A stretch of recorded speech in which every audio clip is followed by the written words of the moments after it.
The alarm in the training hall cut off mid-tone, and every cadet froze except one. I remember that moment better than I remember my own name day. The overhead lights flickered red, the floor panels hummed under our boots, and somewhere above us a mechanical voice announced a pressure fault in the eastern wing. Cadets around me grabbed the nearest railing, eyes wide, breathing fast. I did the same. My hands shook. My species does not do well with sudden danger. None of the soft world species do. But Grace Halden did not move to a railing. She moved toward the sound. I had known her for exactly 6 days at that point, and even then, I understood that something about her did not fit the shape of the rest of us. While the rest of the cadets pressed themselves against the walls, she walked straight down the center of the hall, counting doors under her breath, her eyes scanning the ceiling vents like she already knew what was coming. A support strut gave way 2 corridors down. I heard it before I understood what it meant. A groan of metal followed by a crack that shook dust from the ceiling. The emergency lighting dimmed further. Someone screamed. I think it might have been me.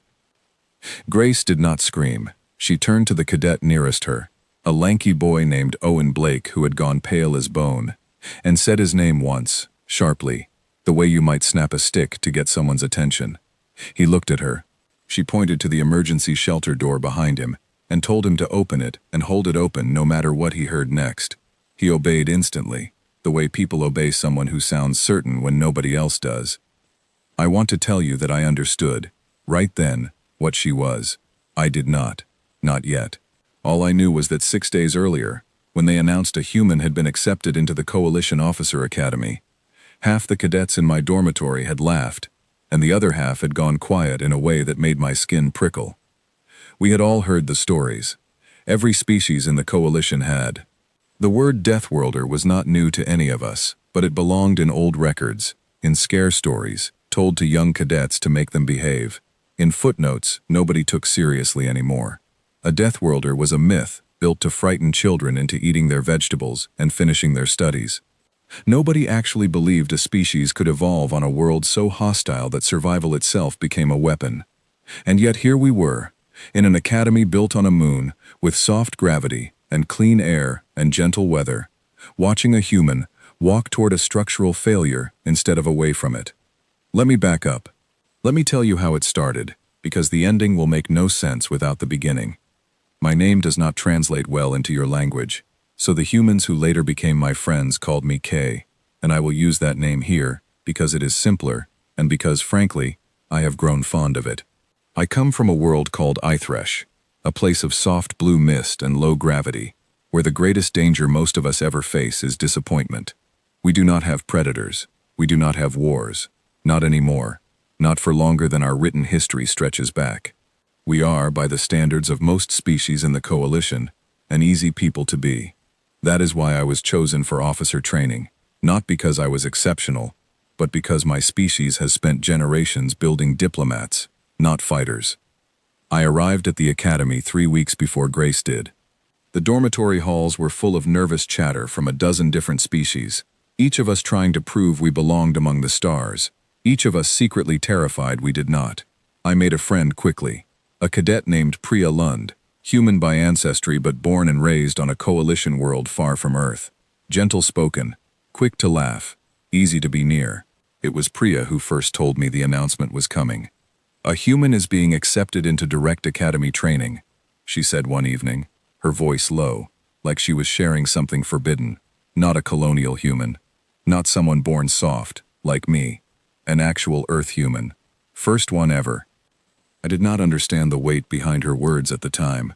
I asked her why it mattered so much, and she looked at me, the way you look at someone who has never seen a storm, and does not understand why you flinch at thunder.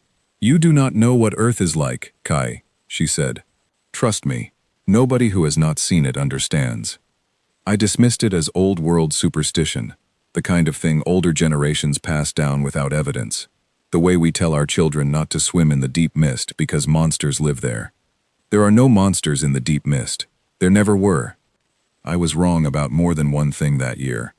The morning Grace arrived, the entire dormitory gathered near the landing platform, officially to observe standard arrival procedures for training purposes, unofficially, because everyone wanted to see the Deathworlder for themselves.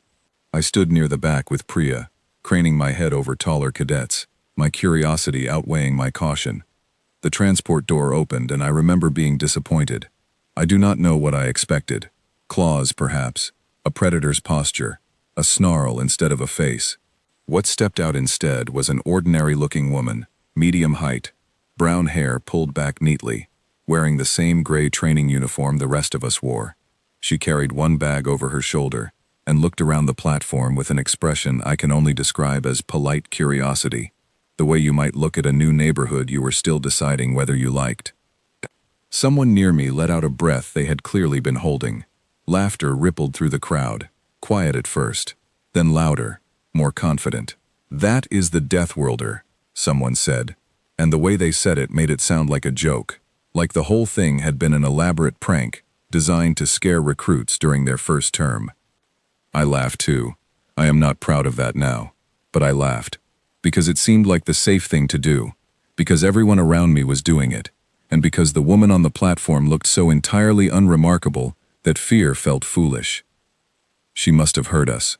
I do not know how much of it she understood, whether our language translated cleanly through her implant or came through garbled and strange, but she looked toward the crowd once, calmly, without anger, the way you might glance at weather you did not particularly care about, and then she kept walking. That evening, the Academy assigned dormitory placements, and by pure chance, or perhaps not by chance at all, since I have since learned the Academy rarely does anything by pure chance, I found myself with an empty seat beside me in the officer strategy classroom the next morning. Cadets filed in around me, filling every other seat, giving that one space a wide, deliberate distance, as though sitting near it might be contagious. She walked in 3 minutes before the session began, scanned the room once, and sat down beside me without hesitation, without seeming to notice or care about the empty seats she could have chosen instead.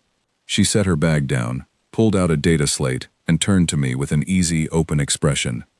"Hi," she said. "I am Grace." I sat there for a full 2 seconds, caught between the instinct to be polite and the instinct, planted deep by rumor and old fear, to lean away. I chose politeness, because that is what my species does best, and I told her my name, and she smiled like I had just done something genuinely kind, instead of something painfully small. I want you to understand something about that smile, because I think about it often even now. It was not the smile of a predator sizing up prey. It was not performance, not calculation. It was simply warm, the smile of someone glad to have a person to sit beside on a nervous first day. In that moment, she seemed more anxious than dangerous, more like the rest of us than the stories had prepared me to expect. The instructor entered, a stern-looking officer from a heavy-gravity species, and began the session without preamble, launching into a lecture on coalition strategic doctrine. I tried to focus, I truly did, but my attention kept drifting sideways, cataloging small details about the cadet beside me, the calm way she took notes, the steadiness of her hands, the fact that she did not seem the slightest bit unsettled by the stares, still drifting her way from every corner of the room. At the midpoint of the lecture, the instructor called for a basic physical assessment, standard procedure for new cadets, meant to establish a baseline understanding of each species' capabilities under stress. We filed out to the assessment yard, a wide gravity-controlled field designed to simulate various planetary conditions. Most species struggled here. It was, quite honestly, designed to make us struggle, to weed out anyone unfit for the physical demands of officer service.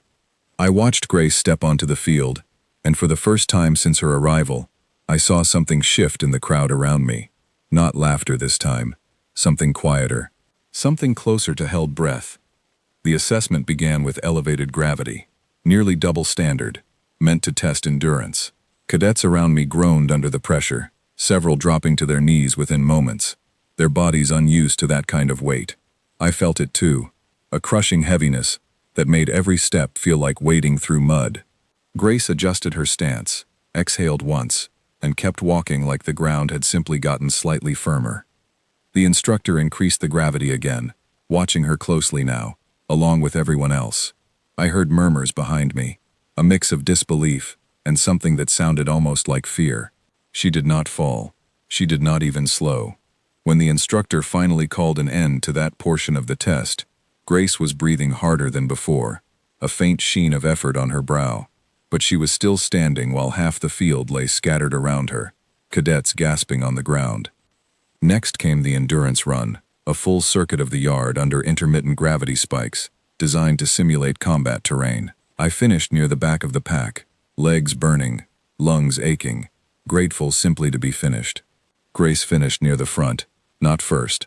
I want to be honest about that, because there were cadets from heavier gravity worlds who outpaced her in raw strength, but she finished steady, controlled, like she had paced herself against a challenge she found manageable rather than overwhelming.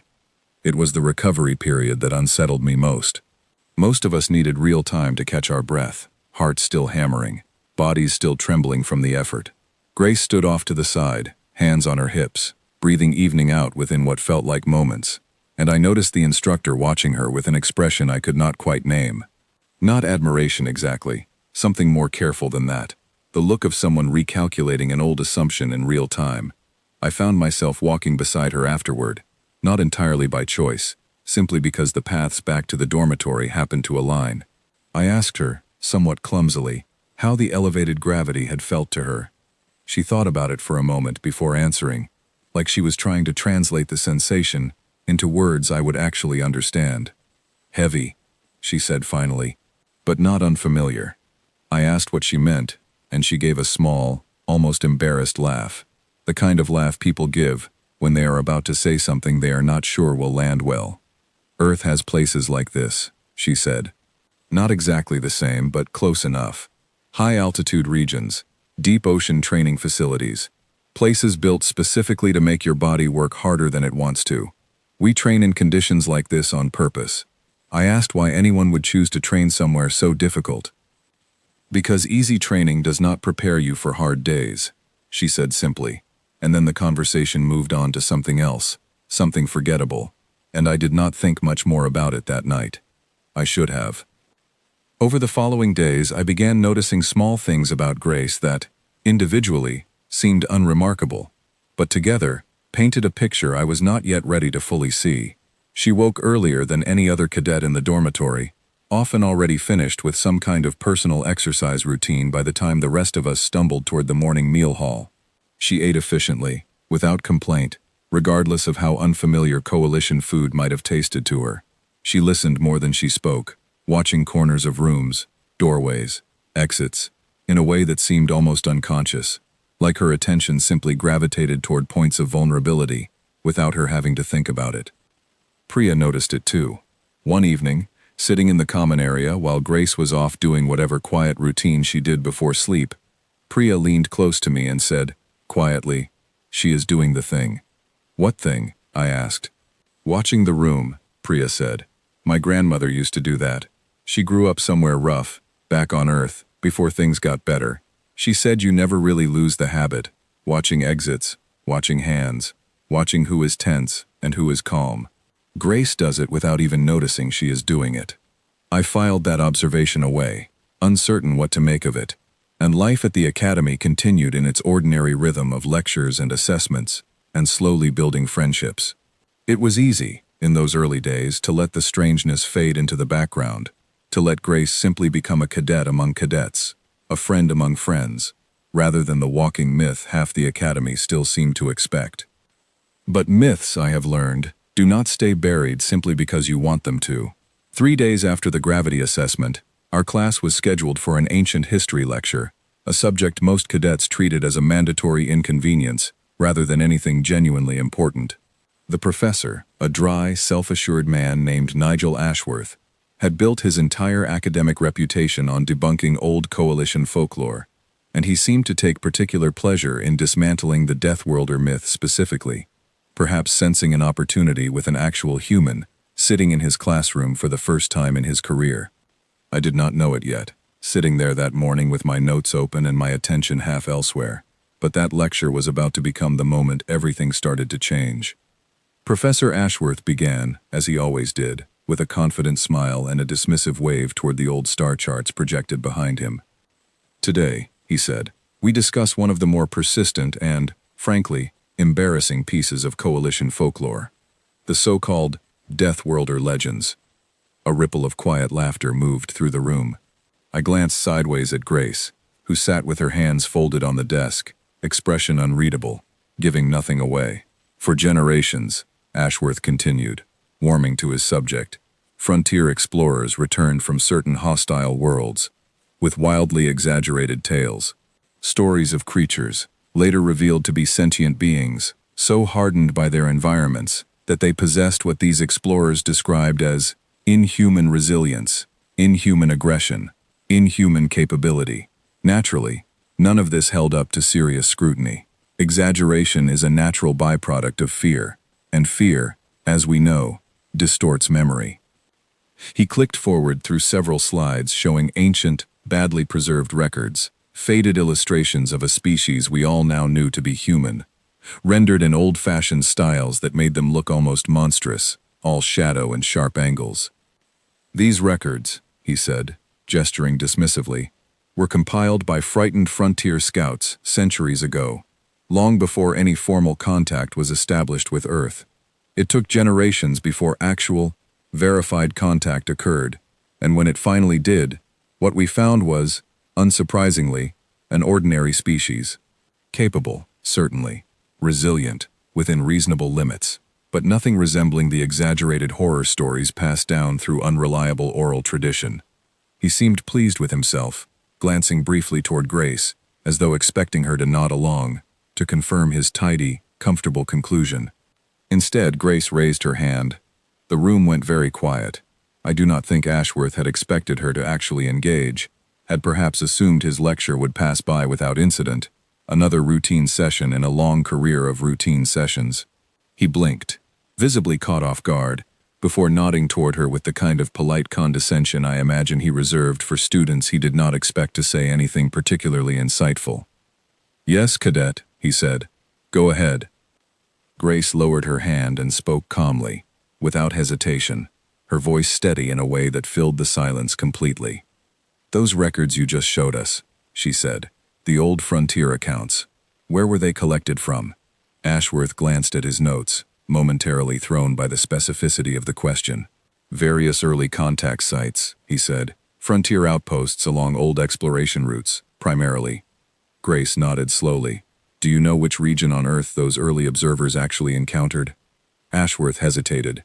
"The records do not specify with particular precision," he admitted. "They predate formal diplomatic contact, so much of the context has been lost, or was never properly documented in the first place." "I can tell you," Grace said quietly. The room seemed to lean forward collectively. Cadets who moments earlier had been half asleep now fully alert, sensing something shifting in the air. "Those early accounts," Grace continued, "match regions of Earth that experienced some of our planet's most extreme conditions, certain isolated environments where survival required adaptations most of the rest of the galaxy never had to develop. The people your frontier scouts encountered were not exaggerating what they saw. They were describing exactly what they saw, filtered through fear, because it was, quite reasonably, frightening to witness for the first time." Ashworth folded his arms, a flicker of defensive irritation crossing his face. "With respect, Cadet, oral tradition and unverified frontier reports hardly constitute rigorous historical evidence." Grace tilted her head slightly, and for the first time since I had met her, I saw something harden behind her eyes. Not anger exactly, but a kind of quiet, immovable certainty. "I am not asking you to trust old reports," she said. "I am telling you what my own history recorded, on our side, about those same encounters. We have our own records, Professor, written by the people your frontier scouts met, and they describe those encounters in considerably more detail than a few faded star charts ever could." A silence stretched across the room, thick and uncomfortable, the kind of silence that makes you acutely aware of your own breathing. Ashworth, to his credit, did not immediately dismiss her. He studied her for a long moment, something calculating behind his eyes, before asking, quietly, what exactly those records described. Grace held his gaze evenly. "They describe people surviving things that should have ended them," she said. "Not because they were monsters, because giving up was never actually an option available to them. Earth did not make gentle choices easy. It made surviving the only choice, and eventually surviving became instinct." Nobody laughed this time. Ashworth cleared his throat, visibly searching for a way to reclaim control of the room, and ultimately fell back on the safest available response, the one educators everywhere default to when genuinely surprised by a student. "That is," he said carefully, "a valuable perspective, Cadet. Perhaps we can revisit this topic in more depth during a future session." He moved on to the next slide, his earlier confidence noticeably diminished, and the lecture continued in a more subdued tone for its remaining duration. I do not think anyone in that room retained much of what he said afterward. I certainly did not. My attention kept drifting back to the cadet sitting beside me, replaying her words, trying to reconcile the calm, friendly woman I had shared meals with over the past week, with the quiet certainty in her voice moments earlier. After class, cadets filed out in unusually thoughtful silence, small clusters forming in the hallway, hushed conversations breaking out the moment they thought themselves out of earshot. I lingered near Grace, uncertain what to say, feeling the shape of a question forming that I was not entirely sure I wanted answered. She noticed my hesitation and offered a small, tired smile. "You can ask," she said, "whatever it is you are thinking." I asked her, carefully, whether the old stories were true, whether Deathworlder was not simply an old insult, but an accurate description. She considered the question for a long moment before answering, choosing her words with obvious care. "It depends what you mean by true," she said. "We are not monsters, Kay. I promise you that. But our world did not raise gentle people, not because we wanted to be hard, but because softness was not survivable where we came from. Every generation before mine had to fight for the right to simply continue existing, against disease, against disaster, against each other, against everything. That does not disappear just because we finally reach the stars." I asked her if that frightened her, carrying that kind of history inside her. She looked at me then, steady and unguarded, in a way that felt more honest than anything she had said in front of the classroom. "It should frighten you a little," she admitted. "I understand that. But it is also the reason I am standing here at all. Everything I am, good and difficult both, came from surviving a world that never once made survival easy. I am not going to apologize for that. But I also promise you this. Whatever that history made me capable of, I intend to use it protecting people, not hurting them." I did not fully understand the weight of that promise yet. Not that day. I nodded, said something small and forgettable in response, and we walked back toward the dormitory together, in a silence that felt different than before, heavier somehow, but not unwelcome. Later that night, lying in my quarters, I found myself staring at the ceiling, turning the day over in my mind again and again. I thought about the assessment field, about her steady breathing, while the rest of us gasped for air. I thought about her calm certainty in front of Ashworth, correcting centuries of comfortable, dismissive history with a few quiet sentences. I thought about the way she scanned rooms without seeming to notice she was doing it, the way Priya's grandmother apparently once had, back on a rougher, harder earth. I did not yet understand what I was witnessing. I would not fully understand it for weeks still, not until the day the alarms actually meant something, not until I watched her walk toward danger instead of away from it, while the rest of us froze against the walls. But that night, staring at my ceiling, unable to sleep, I understood one thing clearly for the first time. The stories were not exaggerations. They were warnings. And somehow, impossibly, one of those warnings had just sat down beside me and called me a friend. The simulation chamber went dark 30 seconds before it was supposed to, and nobody in that room understood yet how much that single detail would end up mattering. We had been assigned to a joint tactics exercise, 6 cadets working together to complete a scenario constructed from old coalition training archives, a scenario the instructors described, almost apologetically, as historically significant, but largely fictionalized for teaching purposes. The scenario itself was simple on paper. A small coalition outpost, cut off from support, facing an approaching hostile force across difficult terrain. Our job was to defend it, using whatever resources the simulation provided, working as a team, making decisions under pressure, the way real officers someday would. What none of us fully appreciated at the time was which historical event the simulation had been built around.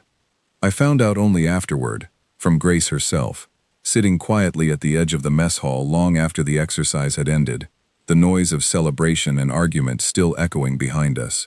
She told me, in that careful, measured way she had of delivering difficult information, that the scenario was based on an actual encounter, centuries old, between an isolated frontier outpost and a group of humans who had crash-landed nearby during an early exploration mission gone wrong. The Coalition archives, she explained, treated the incident as a cautionary tale about first contact protocols gone badly wrong, a lesson in the dangers of underestimating unknown variables. They had stripped away almost all the specific details, sanded down the story until it barely resembled what had actually happened, until it became just another abstract lesson plan, rather than a memory belonging to real people. But I am getting ahead of myself. Let me tell you what actually happened inside that chamber, because living through it taught me more about Deathworlders in 90 minutes than every history lecture at the Academy combined. We entered the simulation chamber in the early afternoon, 6 cadets assigned as a unit for the exercise. Besides myself and Grace, our team included Owen Blake, the lanky, nervous boy who would later prove braver than any of us expected, a quiet, methodical cadet named Priya Lund, whom I have already introduced, and 2 others from heavier gravity worlds, a broad-shouldered cadet named Daniel Cross, and a sharp-eyed, quick-tempered cadet named Ellie Marsh. 6 very different temperaments, thrown together under artificial pressure, expected somehow to function as a coordinated unit. The simulation instructor, a clipped, efficient officer named Commander Felix Grant, briefed us before the doors sealed. The scenario would place us in defense of a fictional outpost, he explained, facing waves of increasingly difficult simulated threats. Our objective was survival and successful defense, measured against strict time constraints. Failure was, he assured us with a thin smile, entirely possible and entirely instructive. I remember feeling a flicker of nervous excitement as the chamber doors closed and the simulation environment flickered into existence around us, transforming the blank training room into a convincing recreation of rocky, hostile terrain, a small fortified structure standing at its center, defensive positions already marked and waiting. For the first several minutes, everything proceeded according to what I assumed would be a fairly standard exercise. We took up positions as instructed, established basic communication protocols, and waited as the first wave of simulated threats began approaching from the simulated tree line at the edge of our perimeter. It was manageable at first, predictable even. The simulated attackers moved in straightforward patterns, testing our defensive positions in ways that felt almost gentle, clearly calibrated for cadets still learning the basics. We repelled the first wave without significant difficulty, and I felt a small surge of pride at how smoothly our team had coordinated. Grace, I noticed, did not share in that early confidence. While the rest of us relaxed slightly after that first successful defense, she remained tense, scanning the terrain with narrowed eyes, watching angles the rest of us had not even considered checking. "Something is wrong with the pacing," she said quietly, more to herself than to the rest of us. "This is too clean, too controlled." Daniel Cross, standing nearby, gave a short laugh. "It is a simulation," he said. "It is supposed to be controlled." Grace did not laugh with him. She kept watching the terrain, her posture subtly shifting into something more alert, more coiled, and I found myself, without fully understanding why, mirroring her caution rather than Daniel's confidence. The second wave arrived faster than the first, and this time, the pattern shifted. Instead of a straightforward approach, the simulated threats split into 2 coordinated groups, one advancing directly, while the other circled toward our flank, clearly probing for weaknesses in our formation. Ellie Marsh, positioned on our exposed side, called out a warning just as the flanking group broke into view, and for a few frantic moments, our carefully coordinated defense dissolved into scattered, reactive chaos. It was Grace who steadied us. She did not shout. That surprised me most, looking back, how quiet her commands remained even as the simulation grew increasingly hostile around us. She called out positions calmly, redirecting Daniel toward the flank, pulling Owen back from an exposed angle he had wandered into, without realizing the danger, adjusting our formation with the kind of fluid, instinctive confidence that made the rest of us simply obey without question, the way soldiers must have obeyed capable officers throughout all of history. We held the second wave, though barely, and by the time the simulation paused to indicate a brief lull before the next assault, I could see exhaustion settling into every member of our team except Grace, who used the pause not to rest, but to reassess our defensive positions, quietly suggesting adjustments before the next wave arrived. "This is not how these exercises usually go," Priya said quietly during that lull, wiping sweat from her brow. "Usually there is more time between waves. Usually the difficulty increases more gradually." Grace's expression tightened slightly. "I think I understand what this scenario actually is," she said, almost to herself. "And if I am right, the next wave is not going to feel like a simulation exercise anymore." She was right. The third wave hit us like nothing the earlier stages had prepared us for. The simulated attackers no longer moved with predictable, calibrated patterns. They adapted, actively responding to our defensive formation, exploiting gaps almost as quickly as we identified them, coordinating in ways that felt disturbingly intelligent rather than scripted. Our outpost's simulated defenses began failing under the pressure, alarms blaring through the chamber, warning indicators flashing red across our tactical displays. Ellie Marsh, positioned nearest the breach, froze. I do not say that as criticism. I likely would have frozen too, faced with the sudden, overwhelming realization that our comfortable training exercise had transformed into something considerably more demanding than any of us had anticipated. Her hesitation, however brief, created an opening in our formation, and within seconds, simulated threats poured through the gap she had unintentionally left exposed. I watched Grace move before I fully processed what was happening. She crossed the distance between her original position and the breach faster than I would have believed possible, closing the gap Ellie had left open, physically repositioning herself directly into the most dangerous point of our failing formation. She did not panic. She did not hesitate. She simply did what needed doing, absorbing the brunt of the breach while calling out corrections to the rest of us, her voice cutting cleanly through the chaos. "Cross, left flank, now. Owen, fall back to secondary position and cover Priya. Ellie, breathe, and get back on your line. You are still needed here." Something about the calm, direct authority in her voice cut through Ellie's frozen panic. She snapped back into position, shaky but functional, and slowly, painfully, our formation began stabilizing again around the anchor Grace had created at the breach point. I will admit, watching her in that moment, I felt something shift inside myself that I struggled to name at the time. It was not fear exactly, though there was fear woven through it. It was something closer to awe, mixed uncomfortably with a kind of primal recognition, the way you might feel encountering, for the first time, an apex predator, moving through terrain it clearly understood far better than you ever could. We held the third wave, though it left every member of our team visibly shaken, breathing hard, several of us bearing the simulated equivalent of minor injuries that would leave temporary marks even after the chamber powered down. Grace bore the same marks the rest of us did. I want to be clear about that, because I think it matters. She was not immune to the simulation's consequences. She simply refused to let those consequences stop her from doing what needed doing. The chamber offered us a longer pause after the third wave, presumably built into the scenario's design to allow recovery before whatever came next. Commander Grant's voice crackled briefly over the internal comm system, his tone carrying a note of genuine surprise. "Cadets," he said, "you have exceeded expected performance parameters for this stage of the exercise. Take the pause to reassess. The final wave will begin shortly." "Final wave," Owen repeated nervously, wiping simulated dust from his uniform. "I thought there were supposed to be 5 stages to this exercise." Grace's expression, when I glanced toward her, had grown distant, almost haunted, an expression I had not seen on her before, and would see only rarely afterward. "There were 5 stages in the original scenario too," she said quietly, "before the Coalition trimmed it down for training purposes. This chamber must be running closer to the full historical record than they intended." Priya asked her, carefully, what she meant by that. Grace hesitated, glancing toward the darkened terrain surrounding our simulated outpost, and when she finally spoke, her voice had lost some of its earlier steadiness. "This scenario is based on something real," she said. "An early frontier encounter, before formal contact between humans and the Coalition."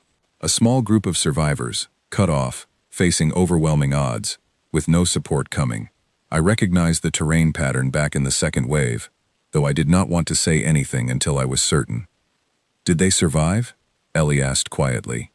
The people this actually happened to. Grace was quiet for a long moment before answering. Some of them, she said finally.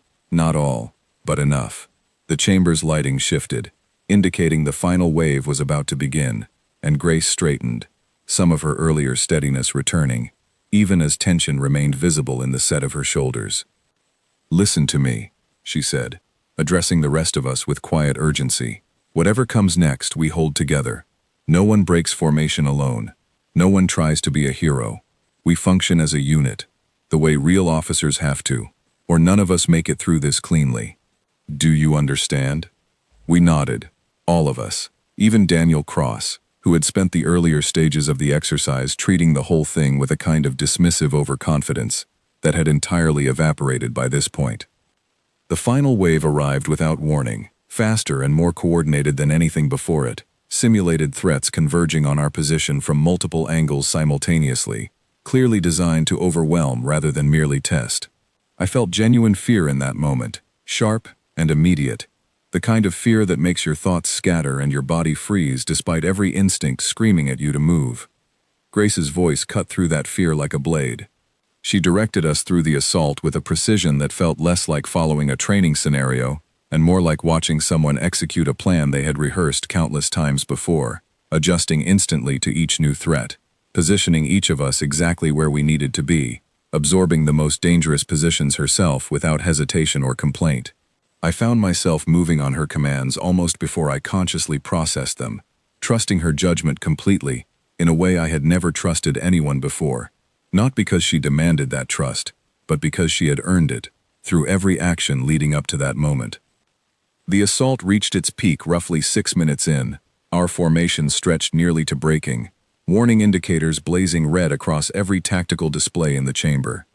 I remember Owen shouting that our secondary position was failing, remember Ellie's voice cracking with barely controlled panic as she called out an approaching threat from an angle none of us had adequately covered. Grace made a decision in that moment that I still think about, even now. She broke from the anchor position she had held throughout the entire exercise, the position that had been holding our formation together, and moved directly into the exposed gap Ellie had identified, absorbing an overwhelming concentration of simulated threats entirely alone, buying the rest of us the critical seconds needed to reposition and stabilize. It should not have worked. By every reasonable measure of the scenario's difficulty, that decision should have resulted in her simulated defeat, and likely, by extension, the failure of our entire team. Instead, I watched her hold that impossible position for nearly 90 seconds, moving with a controlled, economical efficiency that made every action count, absorbing the brunt of an assault clearly designed to overwhelm anyone standing where she stood. When the simulation finally ended, the chamber's harsh lighting fading back to standard training illumination, we stood scattered across the recreated terrain, breathing hard, exhausted, and very much victorious. Every member of our team had survived the exercise. Our simulated outpost, against every reasonable expectation, still stood. Commander Grant's voice came through the comm system again, and this time, the surprise in his tone was unmistakable. "Cadets," he said slowly, "that is the first successful completion of this specific scenario in this Academy's recorded history." The chamber fell into stunned silence. I looked around at my teammates, at Owen's disbelieving expression, at Priya's exhausted relief, at Ellie's shaky but genuine smile, and finally at Grace, who stood near the center of our formation, breathing hard, her expression unreadable in a way that made me want to ask what she was thinking, and simultaneously afraid to find out. Later, much later, sitting together in the quiet of the mess hall after the rest of our teammates had scattered to celebrate or recover in their own ways, I asked her directly what that final wave had actually represented, what specific historical event the Academy's scenario had been built around, stripped of its original context. She told me, quietly, about a small group of early human explorers, cut off from support after a technical failure stranded them on an unfamiliar world, facing overwhelming odds with no expectation of rescue.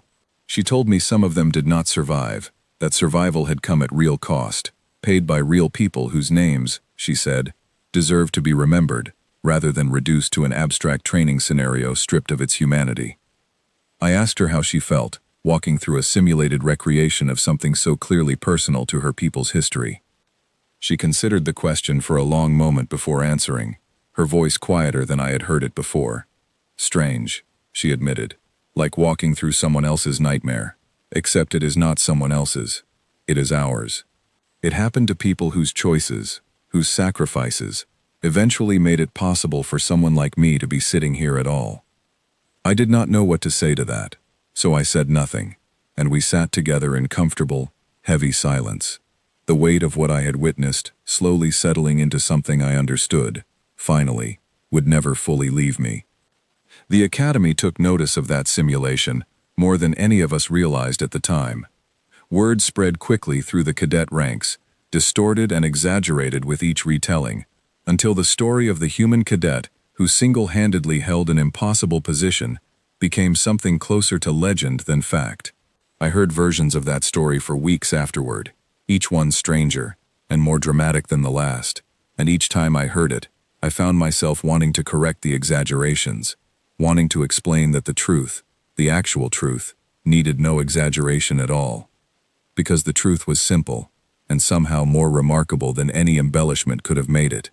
A woman from a hostile world had walked calmly into a recreation of her own people's darkest history, and rather than breaking under its weight, had used everything that history had taught her to make sure 5 strangers from soft, gentle worlds walked out of that chamber alive. That was the moment, I think, looking back now, that I stopped seeing Grace Halden as simply a curiosity, an oddity, a living myth, to be cautiously observed from a safe distance. That was the moment I started seeing her as something closer to what she actually was. Not a monster, a survivor, carrying the weight of everyone who had not survived alongside her, determined to make certain their sacrifice meant something, one impossible position held at a time. News of the simulation spread through the Academy faster than any official announcement ever could, and within days, Grace found herself the subject of a very different kind of attention than the dismissive curiosity that had greeted her arrival weeks earlier. I noticed the change first in small ways. Cadets who had previously kept a wide, deliberate distance now lingered near her in hallways, hoping for a word, a glance, some small confirmation that the stories circulating about her were true. Instructors who had barely acknowledged her during those first uncertain days now watched her with careful, evaluating expressions during every lecture and exercise, as though reassessing an equation they had solved incorrectly the first time. Grace herself seemed largely unaffected by the shift in attention, though I suspected, from small things she said in quieter moments, that the sudden scrutiny weighed on her more than she let on. She continued her early morning routines, continued eating efficiently and listening more than she spoke, continued watching rooms and doorways with that same unconscious vigilance Priya had first pointed out to me. If anything, the increased attention seemed to make her more careful, more deliberate in how she carried herself, as though she understood, better than the rest of us, exactly how quickly admiration could curdle back into fear if handled carelessly. It was during this period that I truly began to understand her, not as a myth or a curiosity, but as a person, complicated and thoughtful, in ways the old stories had never prepared any of us to expect. We fell into an easy routine together, the two of us, along with Priya, who had quickly become as close to Grace as I had. Most evenings, after our final lectures concluded, the 3 of us would find a quiet corner of the mess hall, away from the louder clusters of cadets still processing rumors and half-truths about the simulation exercise, and simply talk. I learned more about Grace during those quiet evenings than I ever could have learned from any history lecture or official coalition record.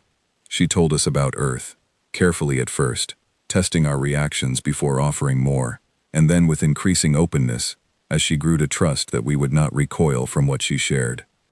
She told us about the place she had grown up, a coastal region prone to violent storms that could level entire settlements within hours. Storms her people had learned to predict, prepare for, and ultimately survive through generations of hard-won knowledge passed down from parent to child. She described childhood memories that made Priya go quiet and made my own chest tighten with something between horror and reluctant admiration. Memories of sheltering through storms that shook entire buildings, of losing neighbors, and sometimes family members to disasters that simply could not be prevented, only endured. I asked her once, carefully, how her people managed to build any kind of stable society under conditions like that. How anyone found the strength to keep building, keep hoping, keep raising children into a world that seemed determined to test them at every turn. She thought about the question for a long moment, turning her cup of tea slowly between her hands, before answering. I think that is exactly why we kept building, she said finally, because giving up never actually made anything easier. The storms did not stop coming just because you stopped preparing for them, so eventually, preparing became instinct. Rebuilding became instinct. It is not that we are stronger than other people, Kai. I do not believe that, not really. I think we simply never had the option of being anything else. Priya asked her, quietly, whether she ever resented that, having grown up somewhere so demanding, so unforgiving. Grace considered the question with the same careful honesty she brought to everything. Sometimes, she admitted, there were nights, growing up, when I resented it fiercely. Watching friends lose family members to things that simply should not have been survivable, wondering what it might have been like to grow up somewhere gentler, somewhere I did not have to learn emergency protocols before I learned to read properly. But resentment does not change where you come from. And eventually, I stopped wishing I had grown up differently, because everything I am, everything that let me hold that position during the simulation, everything that lets me function under pressure other people freeze under, all of it came from exactly the childhood I resented for so long. I found myself thinking about that conversation often in the days that followed, turning it over in my mind during quiet moments between lectures, trying to reconcile the discomfort it stirred in me with the growing affection I felt for the person who had shared it. It was during one of these evenings that Grace told us something that changed how I understood not just her, but the entire concept of what Deathworlder actually meant. We had been discussing, somewhat lightly, the differences between our homeworlds, comparing weather patterns and local wildlife in the easy, curious way new friends often do when trying to understand each other's origins. Priya mentioned, almost as an aside, a particular predator native to her adopted homeworld, a creature large enough to be genuinely dangerous, but rare enough that most residents lived their entire lives without ever encountering one. Grace's expression shifted slightly at the mention, something thoughtful crossing her features. We have things like that too, she said, except ours were not rare, not where I grew up anyway. She told us, then, about growing up in a region where certain predatory species remained a persistent, ongoing consideration in daily life. Not a rare and distant danger, but a genuine, practical concern woven into how her community structured itself. She described basic childhood education that included, alongside standard academic subjects, practical instruction on avoiding dangerous encounters, recognizing warning signs, understanding what to do in situations that, on most coalition worlds, would never arise in an entire lifetime. I asked her, hesitantly, how anyone managed to build a normal childhood surrounded by that kind of constant underlying danger. She smiled, a small, wry expression that held more complexity than simple humor. The same way anyone builds a normal childhood anywhere, she said. You adapt. You learn the rules of your environment, and eventually those rules stop feeling like danger, and simply start feeling like how the world works. Children on your homeworld probably learn to avoid deep mist because monsters live there, even though you told me yourself there are no actual monsters in the deep mist anymore. It becomes instinct, passed down, even after the original danger fades. Our instincts simply never got the chance to fade, because the dangers never actually left. I sat with that thought for a long time after our conversation ended, turning it over in my mind as I walked back to my quarters that evening. I had spent my entire life on a world where danger existed mostly in old stories, cautionary tales, meant to teach children caution, rather than genuine, ongoing survival skills. Grace had spent her entire life on a world where those same lessons were not stories at all, but practical necessities, taught early, and reinforced constantly, because the alternative to learning them was simply not surviving long enough to grow up. It should have frightened me more than it did. I think, looking back, what I actually felt was something closer to grief, an unexpected sorrow on behalf of a childhood so different from my own, one that had demanded so much simply to reach adulthood intact. I mentioned this feeling to Priya one evening, when Grace had excused herself early to complete some personal training routine before curfew. Priya listened thoughtfully before responding, her expression carrying the particular gravity of someone who understood something I was still learning. "I think that is exactly why she does not talk about it often," Priya said quietly. "Because most people react exactly the way you just described. Grief, or pity, or fear. And none of those reactions are actually what she wants from the people she cares about. She does not want to be seen as tragic, Kay. She wants to be seen as a person who happens to come from somewhere difficult. There is a difference." I asked Priya how she understood that so clearly, and she gave a small, sad smile of her own. "Because my grandmother taught me the same lesson, a long time ago," she said. "Earth was not always the world Grace grew up on, Kai. It used to be considerably harder, for everyone, not just in the regions Grace comes from. My grandmother grew up during a period humans call the difficult centuries, before certain advances made life meaningfully easier for most of the planet. She used to tell me stories, when I was young, about things she survived that I could barely imagine surviving myself. And she always said the same thing whenever I reacted with too much pity. She would say, 'Do not mourn me, child. Understand me instead.' I thought about that phrase often in the days that followed. Do not mourn me. Understand me instead. It reshaped how I approached my growing friendship with Grace, encouraged me to ask questions with genuine curiosity rather than cautious pity, to listen to her stories as pieces of a person I was getting to know rather than tragedies to be quietly grieved on her behalf. She seemed to notice the shift, and something in our friendship deepened because of it. She began sharing more freely, not just difficult memories but genuinely joyful ones too. Stories of childhood friendships forged through shared hardship, of small victories that meant everything precisely because they had been hard-won, of a resilience that, once I stopped viewing it through a lens of tragedy, began to look instead like something closer to quiet, remarkable strength. She told us, one evening, about the first time she had seen genuine, uncomplicated safety, arriving at a coalition transit station during her journey to the academy, standing in a public square designed with no defensive considerations whatsoever, simply open and welcoming in a way that felt, she admitted, almost disorienting. "It took me nearly a full week to stop watching the exits everywhere I went," she admitted, laughing softly at the memory. "I kept catching myself doing it, even in places I logically understood posed no danger whatsoever. My body simply did not believe what my mind was telling it. It still does not, some days, if I am honest." I asked her if that instinct ever fully faded, if she thought someday she might walk through a room without cataloging every exit and vulnerability out of pure habit. She considered the question seriously before answering. "I do not know," she admitted.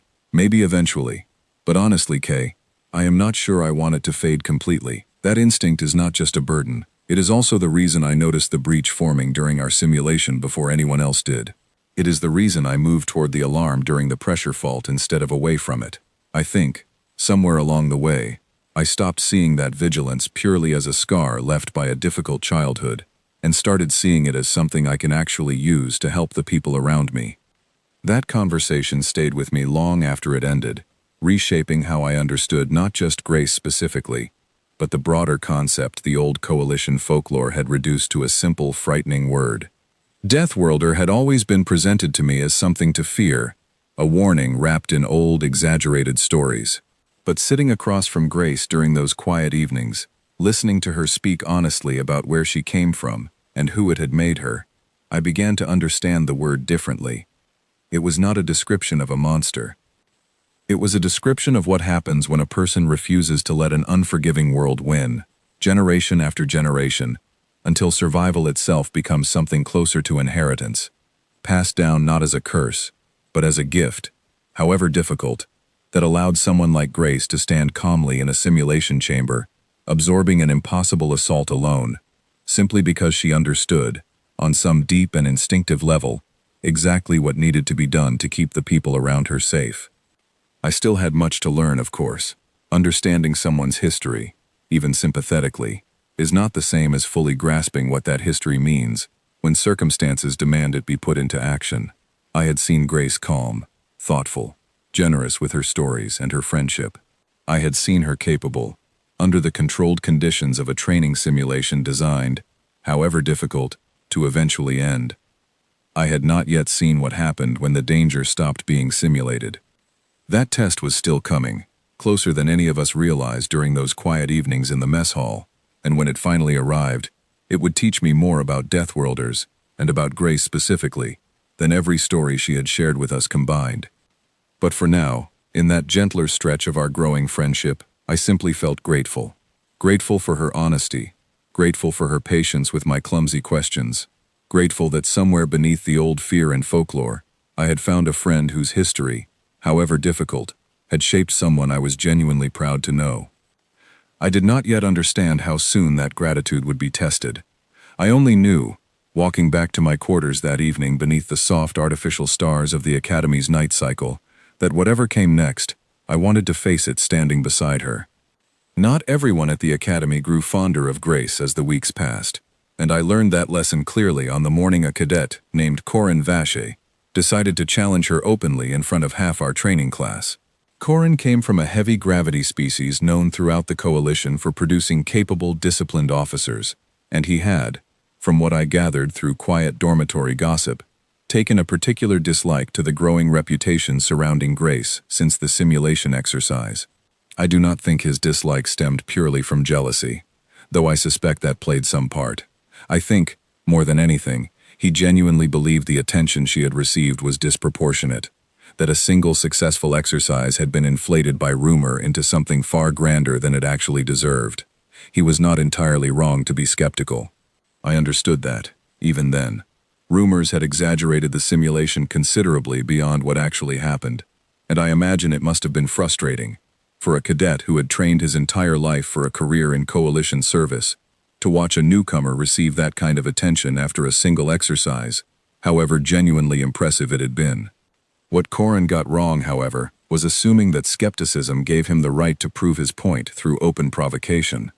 It happened during a standard combat training session, the kind of controlled sparring exercise every cadet participated in as part of basic officer preparation. Our instructor for that session, a retired combat officer named Elias Thorne, ran the class with a strict but fair hand, pairing cadets by rough size and species compatibility to ensure reasonably even matches. Corin requested Grace as his sparring partner directly, loudly enough that half the training yard turned to watch, and Instructor Thorne, perhaps curious himself about how such a match might unfold, allowed the request despite the obvious size difference between them. I want to be clear about something here, because I think it matters to the story I am telling. Grace did not want that match. I watched her expression carefully as Corin issued his challenge, and I saw hesitation there.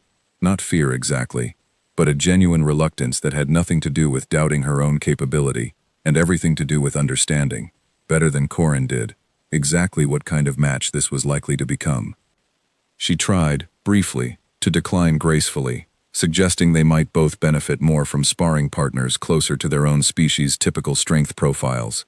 Corin took her hesitation as confirmation of exactly the weakness he had suspected all along, and his response, delivered loudly enough for the entire yard to hear, left her with little graceful way to decline further without appearing to confirm his accusations entirely. Perhaps the stories were simply exaggerated, he said, glancing around at the gathered cadets with a thin, satisfied smile. Perhaps a single fortunate simulation does not actually make someone a legend.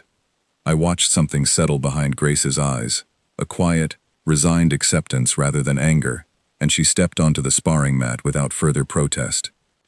Instructor Thorne established the match parameters carefully. Standard controlled sparring rules, contact limited to points that would register on the training sensors, without causing genuine harm. The match ending the moment either combatant yielded, or the sensors registered a clear, decisive advantage. Corin moved first, and I understood immediately, watching him close the distance, exactly how significant the size difference between them actually was. He outweighed Grace considerably, his species built for exactly this kind of physical confrontation, generations of evolution favoring raw strength and durability over most other considerations. Against most coalition species, that advantage alone would likely have decided the match within its opening moments. Grace did not meet his advance directly. She moved sideways instead, redirecting his momentum rather than absorbing it, using the kind of economical, controlled movement that reminded me, watching it unfold, of everything Priya had once told me about hard-won instinct passed down through difficult generations. Corin's opening advance, powerful as it was, found only empty space where Grace had stood a moment earlier. He recovered quickly, adjusting his approach, clearly more capable than his overconfident challenge had initially suggested.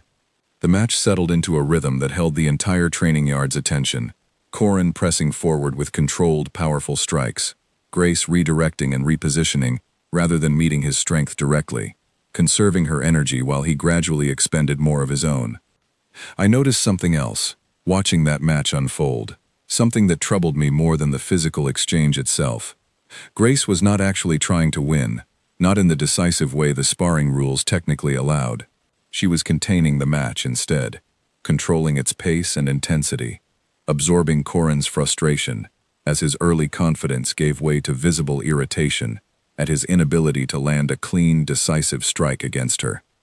It ended, finally, when Corin, growing increasingly frustrated, committed to a strike with more aggression than the sparring parameters technically permitted, a strike aimed with clear intent to genuinely hurt rather than simply score a training point.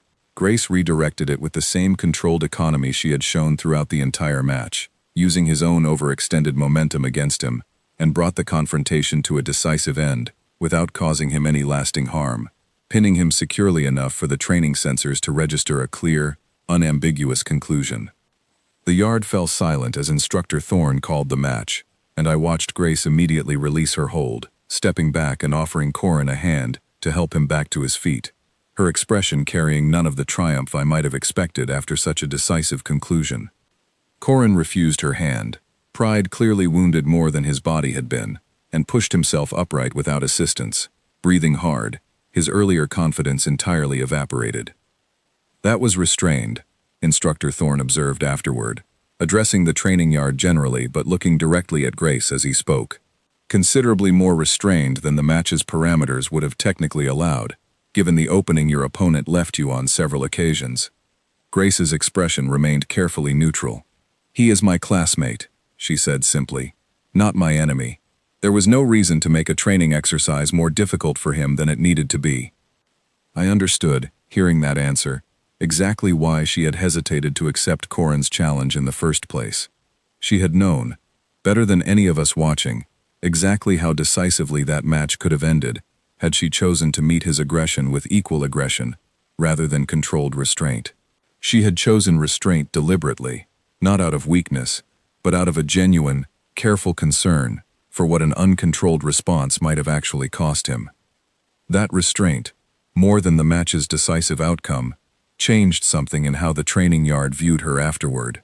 I watched cadets who had previously regarded her with cautious curiosity begin looking at her instead with something closer to genuine respect, understanding, finally, that whatever capability her difficult history had given her, she carried that capability with a deliberate, careful control that made her considerably less frightening than the old stories had suggested, and considerably more admirable than any of us had initially expected. Corin, to his credit, approached her again later that same day, his earlier bravado replaced by something more thoughtful. I happened to be nearby when their conversation occurred, close enough to overhear without deliberately eavesdropping. "I misjudged you," he said stiffly, the words clearly costing him some effort. "I assumed the stories about you were exaggeration built on a single fortunate exercise. I understand now that I was wrong." Grace considered his admission carefully before responding.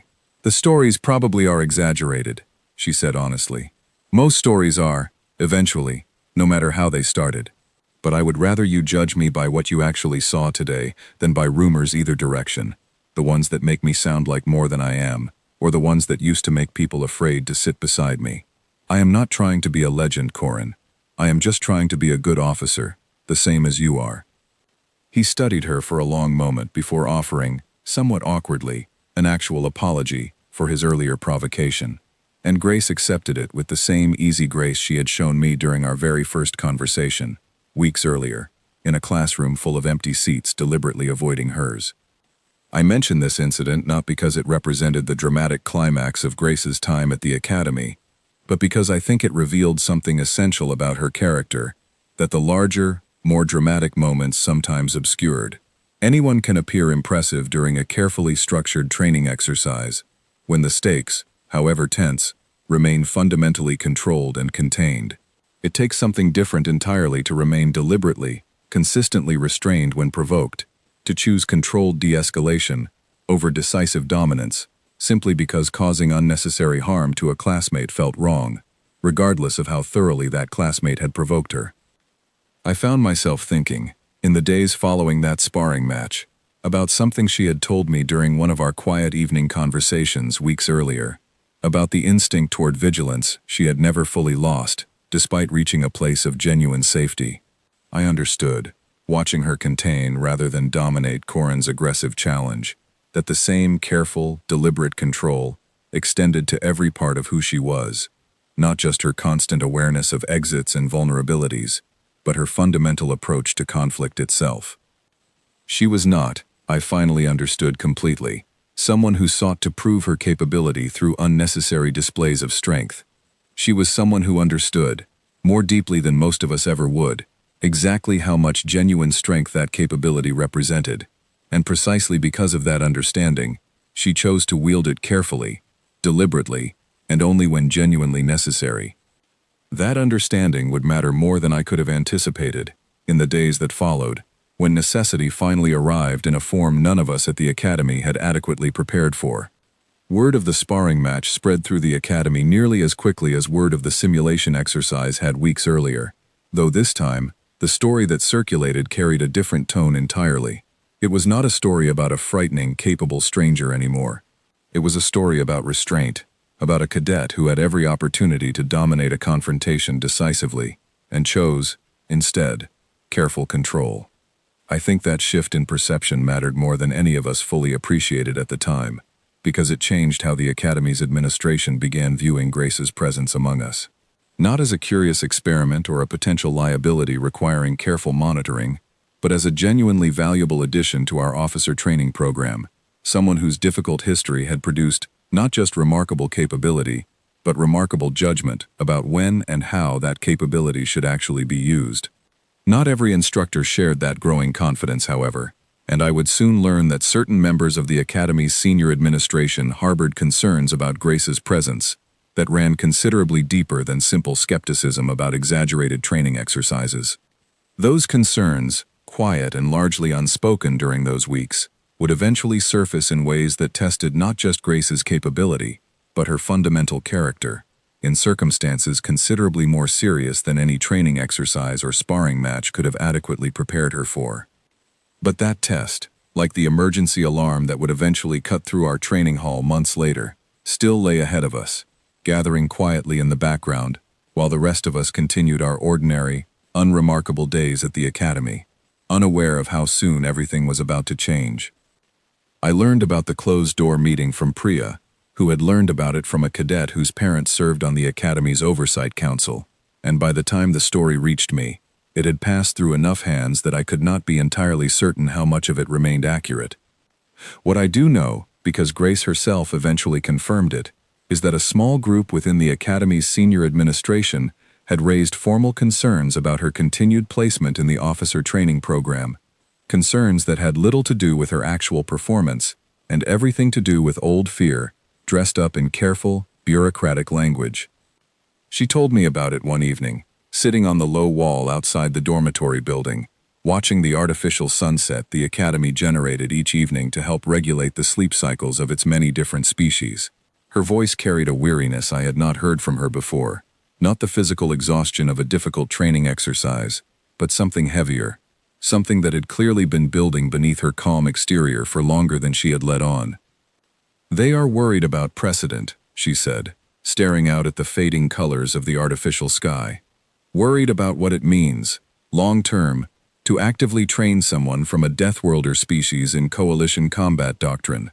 Worried I might be learning things here that could someday be used against the coalition rather than for it."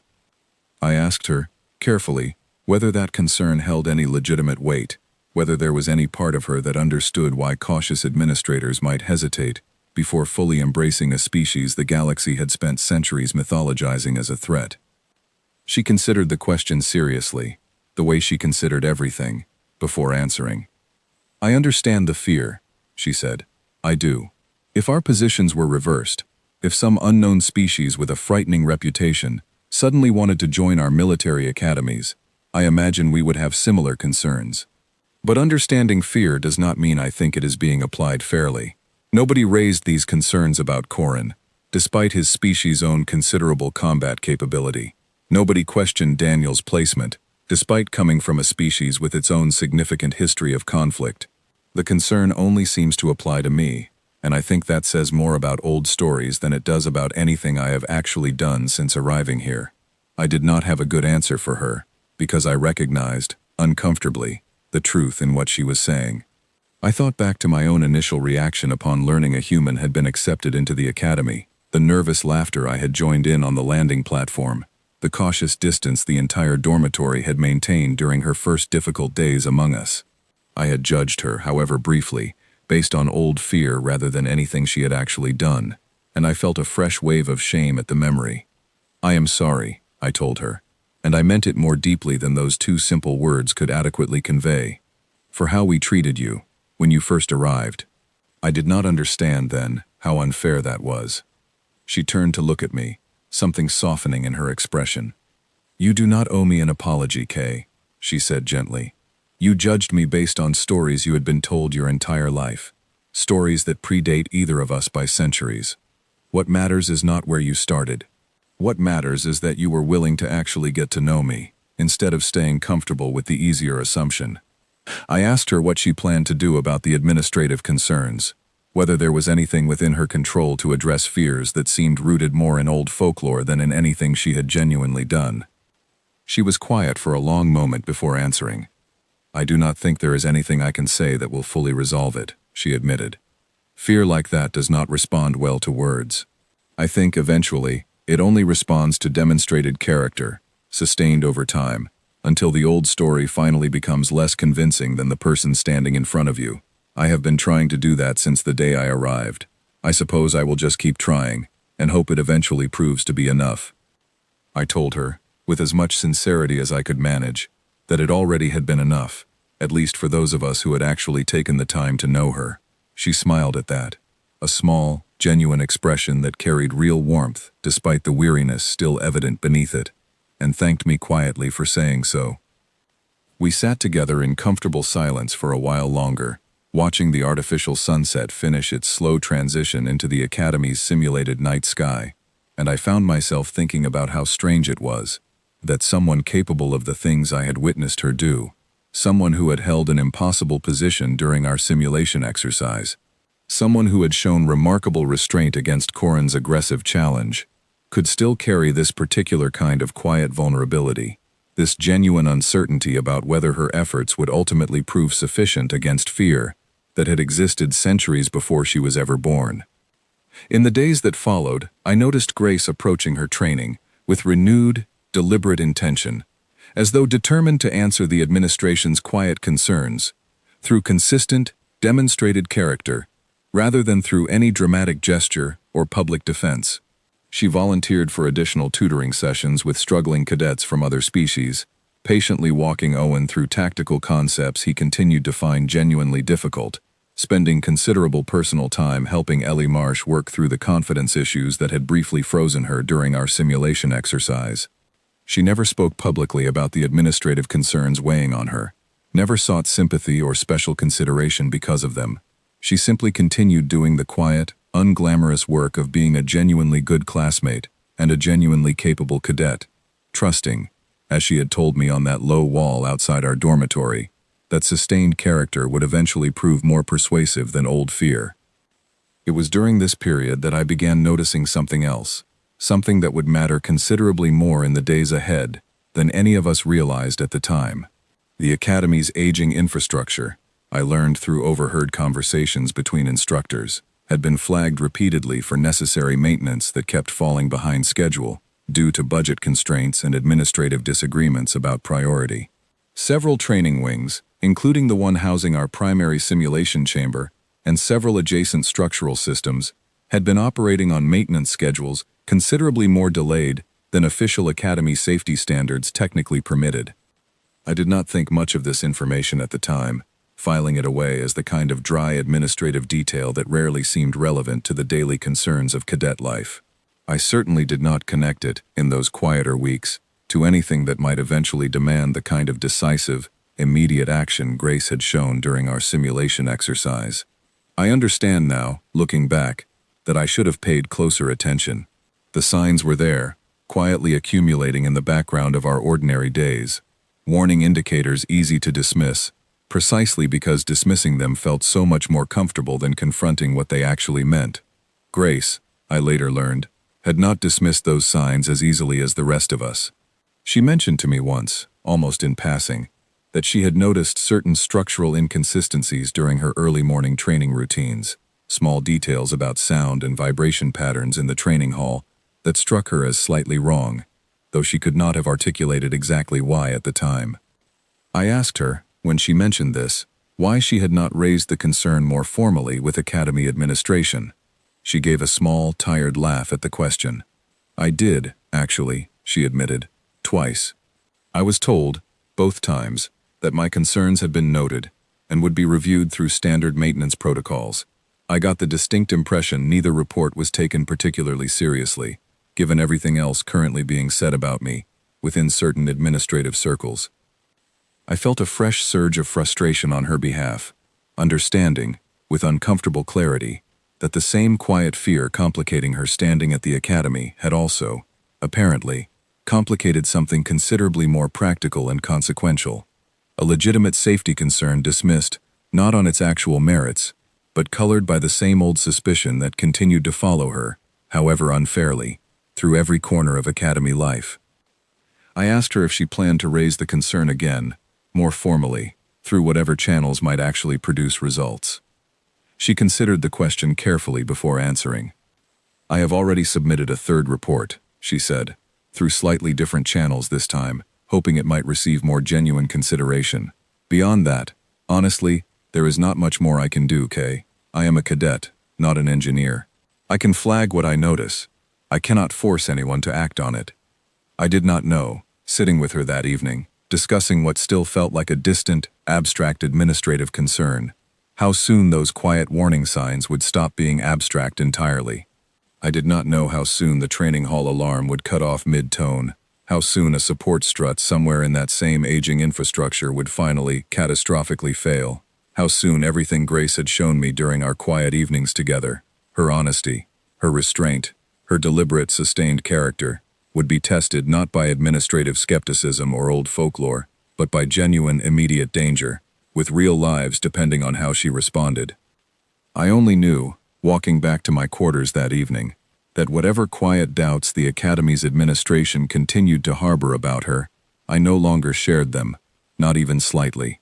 I had watched her carry difficult history with honesty, rather than shame, watched her wield genuine capability, with careful restraint, rather than unnecessary force, watched her continue showing up, day after day, doing quiet, unglamorous work, simply because it needed doing. Whatever the old stories claimed Deathworlders were, I understood, finally and completely, that the person walking beside me through those quiet evening conversations was something considerably more complicated and considerably more worth admiring than any centuries-old legend had ever managed to capture. I would not have long to wait before that understanding was tested in ways none of us could have adequately prepared for. The alarm cut off mid-tone on an otherwise ordinary morning, 3 weeks after that quiet conversation on the low wall outside our dormitory, and this time, unlike the countless drills we had grown accustomed to during our months at the Academy, nobody needed to tell us the danger was real. I have already described the opening moments of that day, the frozen cadets pressed against the walls, Grace moving calmly through the chaos, while the rest of us struggled simply to remember how to breathe. What I have not yet told you is what happened after she directed Owen to hold open the emergency shelter door, after the support strut gave way 2 corridors down, and the training hall's emergency lighting dimmed further into uncertain red. I followed her. I want to be honest about that, because I think it matters. I did not follow her out of courage, not really. I followed her because some instinct, buried beneath my own fear, understood that staying close to Grace represented the safest option available in a situation none of the rest of us had any genuine idea how to navigate. She moved through the darkened corridor with the same controlled efficiency I had witnessed during our simulation exercise months earlier, except this time, the danger carried none of the reassuring boundaries a training scenario provides. The corridor ahead had partially collapsed, structural debris blocking the direct path toward the source of the pressure fault, and beyond that debris, faintly audible even over the continued alarm, I could hear voices calling for help. "There," Grace said, pointing toward a maintenance access panel set into the corridor wall. "That should connect to the affected section without requiring us to clear the main debris field." I asked her how she knew that, and she gave a short, humorless laugh. "I memorized the maintenance schematics for this wing weeks ago," she admitted, already working to pry the access panel open. After my concerns about the structural inconsistencies kept getting dismissed, I wanted to at least understand the layout well enough to respond quickly if something eventually went wrong. I suppose I should feel less satisfied about being right than I currently do. The access panel gave way after a moment of determined effort, revealing a narrow maintenance corridor running parallel to the collapsed section beyond. Grace ducked through without hesitation, and I followed close behind, my heart hammering against my ribs, every instinct from my gentle, soft homeworld screaming at me to turn back toward safety instead. We emerged into a section of the training hall considerably more damaged than what we had left behind. Dust still settling from the collapsed strut, emergency lighting flickering weakly against the gathering darkness. 3 cadets from a different training group had been caught in this section when the failure occurred, and I could see immediately that their situation was considerably more serious than anything our earlier drills had prepared any of us to handle. 2 of them had managed to reach relative safety near the section's far wall, shaken, but largely uninjured. The third, a young cadet I did not recognize, lay pinned beneath a fallen support beam, conscious, but clearly in significant distress, his breathing shallow and labored in a way that made my chest tighten with fresh fear on his behalf. Grace assessed the situation in seconds, moving toward the trapped cadet while calling instructions back over her shoulder to the 2 who had reached safety, directing them toward the maintenance corridor we had just emerged from, toward the same route that would eventually lead them to genuine safety beyond the damaged section. "Kay," she said, her voice remaining remarkably steady, despite everything unfolding around us. "I need you to find something we can use as a lever, anything rigid enough to help redistribute this beam's weight without requiring us to lift it directly." I scanned the damaged section frantically, my mind racing, until I spotted a length of structural piping torn loose from the ceiling nearby. I dragged it toward her as quickly as my shaking hands allowed, and she positioned it beneath the fallen beam with the same calm, deliberate precision she brought to everything, testing its stability before committing her full weight against it. "This is going to hurt," she told the trapped cadet gently, crouching close enough that he could hear her clearly over the continued alarm. "I need you to stay as still as you can, and the moment I say move, you pull yourself free as fast as you possibly can. Can you do that for me?" He nodded, pain and fear evident in his expression, and Grace positioned herself carefully against the lever she had constructed, muscles visibly tensing as she prepared to redistribute the beam's considerable weight. I want to be honest about what happened next, because I think exaggeration would do a disservice to what I actually witnessed. Grace did not lift that beam effortlessly, the way old exaggerated folklore might suggest a Deathworlder should. I watched genuine, visible strain across every line of her body as she committed her full strength against the lever, watched sweat break out along her brow despite the section's cool, damaged air, watched her breathing grow ragged with the sheer physical effort the task demanded. But she held it, long enough at least, for the trapped cadet to pull himself free, scrambling backward with a pained cry that nonetheless carried the unmistakable relief of someone who understood, even through his pain, that he had just been saved from something considerably worse. Grace released the lever the moment he cleared the beam, stumbling back herself, breathing hard, her hands visibly trembling from the effort she had just expended. I moved to help her stay upright, and she accepted the support gratefully, for just a moment, before straightening and turning her attention immediately back toward the continued emergency around us. "We are not finished yet," she said, already moving toward the 2 cadets waiting near the maintenance corridor, already assessing the injured cadet's condition with quick, practical efficiency. "Help me get him moving. The rest of this section is not stable, and I do not want to find out the hard way exactly how unstable it actually is. We managed to get all 3 cadets through the maintenance corridor and back toward the main training hall, where Academy emergency responders had finally arrived, considerably later than any of us would have liked, but present nonetheless. Ready to take over the situation Grace had spent the preceding several minutes managing largely on her own. I watched her hand off the injured cadet to the arriving medical team with the same calm, deliberate focus she had shown throughout the entire crisis, providing a clear, concise summary of his condition and the nature of his injury, information that I later learned proved genuinely valuable in guiding his immediate treatment. It was only after the medical team had taken over, only after the immediate crisis had finally, genuinely passed, that I watched something shift in Grace's expression, the calm, controlled focus finally giving way to something considerably more human, considerably more vulnerable. Her hands, which had remained so steady throughout the entire ordeal, began trembling visibly now that the danger had passed, and she sat down heavily against the corridor wall, breathing hard, her earlier composure finally allowed to crack now that the situation no longer demanded she hold it together. I sat down beside her, uncertain what to say, and settled instead for simply staying close, offering quiet presence rather than empty words. "That was close," she said finally, her voice quieter than I had heard it before, carrying an exhaustion that went considerably deeper than simple physical fatigue. I asked her, gently, how she had managed to stay so calm throughout the entire crisis, when everything around us had felt so genuinely overwhelming. She considered the question for a long moment before answering, staring at her still trembling hands. "I was not calm, Kay," she admitted. "Not really. I was terrified, the entire time, just as much as you were. I have just spent my whole life learning how to function despite being terrified, because on Earth, waiting for the fear to pass before acting was never actually an option, so I learned to act anyway, fear and all. And eventually, that became instinct too, the same as everything else."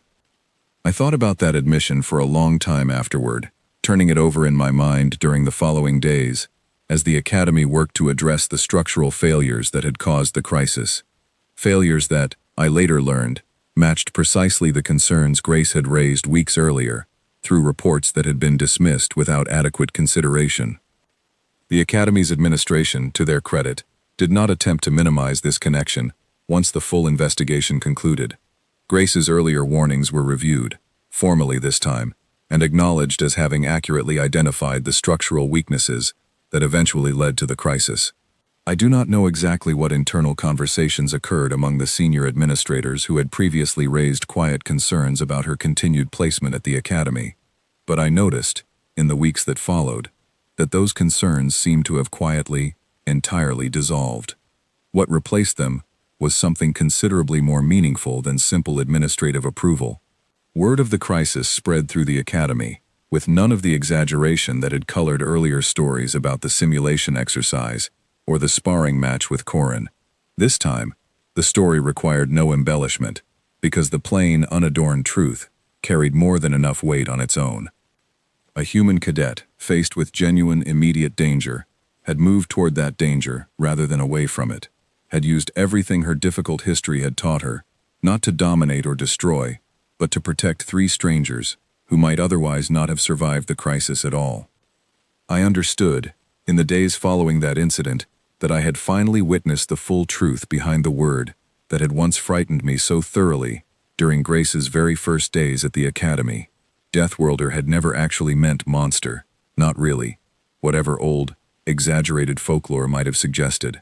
It meant someone who had learned, through genuine, difficult necessity, exactly how to function under conditions that would break most people entirely, and who carried that hard-won capability not as a weapon to be feared, but as a genuine, remarkable gift, offered freely to protect the very people whose ancestors had once told frightened stories about her kind.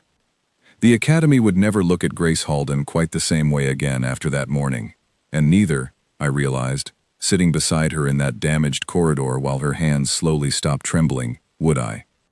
News of the crisis at the Academy did not stay contained within our own halls for long, and within weeks, the story had traveled considerably further than any of us anticipated, carried outward through official reports, through cadet correspondence with families across a dozen coalition worlds, through the kind of quiet, persistent word of mouth that no administration, however careful, can fully control. I did not fully appreciate how far the story had spread until a formal coalition news correspondent arrived at the academy roughly 2 months later, requesting interviews with several cadets who had witnessed the crisis firsthand. I agreed to speak with her, somewhat nervously, uncertain how to properly convey everything I had witnessed without either exaggerating events that needed no embellishment or minimizing something that had genuinely changed how I understood an entire species. The correspondent, a sharp-eyed woman named Clara Whitmore, representing a major coalition news network, asked me directly what it had been like, witnessing a Deathworlder in action for the first time. I remember pausing for a long moment before answering, trying to find words adequate to the question. I think I expected something considerably more frightening, I told her honestly. Every story I had ever heard about Deathworlders prepared me for something monstrous, something dangerous, in ways that had nothing to do with genuine heroism. What I actually witnessed was someone terrified, just like the rest of us, who chose to act anyway, because she had spent her entire life learning that fear was never actually a reasonable excuse to stop helping the people who needed her. Clara asked me whether I still considered the term Deathworlder an accurate description, given everything I had personally witnessed. I thought about that question carefully, turning it over the way I had turned over so many similar questions during my growing friendship with Grace. I think the word itself is not wrong, exactly, I said finally. I just think we have been using it wrong, for centuries, treating it like a warning, meant to frighten us away from something dangerous. I think it should have always been understood differently, not as a warning about a threat, but as a description of exactly how much someone can endure, and exactly how much they are willing to give, once they finally have somewhere safe enough to give it to. That interview, along with several others, conducted with cadets who had witnessed different aspects of Grace's time at the academy, eventually formed the basis of a widely circulated coalition news feature, one that reached considerably further across the galaxy than any of us, including Grace herself, had ever anticipated. I watched her reaction to the growing attention with quiet fascination during those following weeks, noticing how carefully she navigated her sudden, unwanted prominence. She never sought the spotlight the story eventually placed her under, never leaned into the narrative that some corners of coalition media seemed eager to construct around her, the human hero, the Deathworlder who defied every old, frightening expectation. When journalists requested interviews directly, she answered honestly but carefully, consistently redirecting attention away from herself and toward the broader question the entire academy had begun grappling with, the question of how the coalition might genuinely reconsider centuries of accumulated fear and misunderstanding regarding an entire species, rather than simply making an exception for one particularly notable individual. I do not want to be remembered as the exception that proves the old rule wrong, she told me once, during one of our now familiar evening conversations on the low wall outside our dormitory. I want the old rule to actually change. There is a difference, Kay, and I think it matters considerably more than most people initially realize. I asked her whether she believed that kind of genuine, lasting change was actually possible, given how deeply the old fear seemed woven into coalition culture and history. She considered the question with her usual thoughtful care before answering. I have to believe it is possible, she said. Otherwise, none of this, everything I have gone through since arriving here, means very much at all. I did not come to this academy hoping to prove I was special, some singular exception worth making room for. I came here hoping to prove that an entire species deserved a genuine chance, the same chance every other species in this coalition eventually received. I think we are still a long way from that fully happening, but I also think, watching how differently this academy treats me now compared to my very first day here, that the distance is not quite as impossible to cross as it once seemed. I thought about her words often during the months that followed, watching, with quiet satisfaction, as the academy's administration began formally reviewing its policies regarding human cadet admissions, opening additional positions the following term for candidates from Earth, extending genuine, considered invitations rather than the cautious, singular experiment Grace's own admission had originally represented. Corinne Vacher, I should mention, became one of Grace's most vocal supporters throughout this period, his earlier skepticism entirely transformed into genuine, hard-won respect. He spoke openly, whenever the opportunity arose, about the sparring match that had first taught him how badly he had misjudged her, using his own experience as evidence against the same kind of dismissive assumption he had once carried himself. Owen Blake, Priya Lund, Daniel Cross, and Ellie Marsh, the same cadets who had stood beside Grace during our simulation exercise months earlier, each carried their own version of that same transformed understanding forward into their continuing training, each becoming, in their own quieter ways, advocates for the genuine reconsideration Grace had hoped her presence might eventually inspire. As for myself, I found that my friendship with Grace had fundamentally reshaped how I understood not just Deathworlders specifically, but courage itself, in ways I continue carrying with me even now, well beyond our shared time at the Academy. I used to believe courage meant an absence of fear, that truly brave people simply did not experience the same overwhelming terror the rest of us struggled against during genuinely dangerous moments. Grace taught me, through everything I witnessed during our time together, that courage actually meant something considerably more difficult and considerably more admirable than simple fearlessness. It meant choosing to act anyway, fear and all, because the people who needed you mattered more, in that critical moment, than your own overwhelming urge to simply run. I think back often to that very first day, watching her step off the transport platform to nervous laughter and dismissive whispers, an ordinary-looking woman who seemed to fit so poorly against the frightening old stories that had preceded her arrival. I think about the empty seat beside me in that first strategy classroom, the seat every other cadet had deliberately avoided, the seat she chose without hesitation, offering a simple, friendly greeting to a stranger, too uncertain to know quite how to respond. That seat is not empty anymore, not in the classroom, and not in the wider sense that once left an entire species standing outside the Coalition's comfortable understanding of who genuinely belonged among the stars. Cadets now compete, quite eagerly, for the opportunity to sit beside whichever human joins each new incoming class, understanding, in a way my own class only slowly learned to understand, exactly what kind of person that seat is likely to hold. Not a monster. Not a myth built to frighten children into good behavior. Simply someone who survived a difficult world and chose, once given the chance, to spend everything that survival had taught her, protecting people who once knew nothing about her, except an old, frightening name. The galaxy called Deathworlders a nightmare, for longer than any of us can properly measure, whispered warnings, passed down through centuries of fear and distance, and old, unexamined assumption. I understand now, having watched Grace Halden hold an impossible position, contain an aggressive challenge with careful restraint, and move directly toward genuine, immediate danger without a moment's hesitation, that the galaxy had the story backward all along.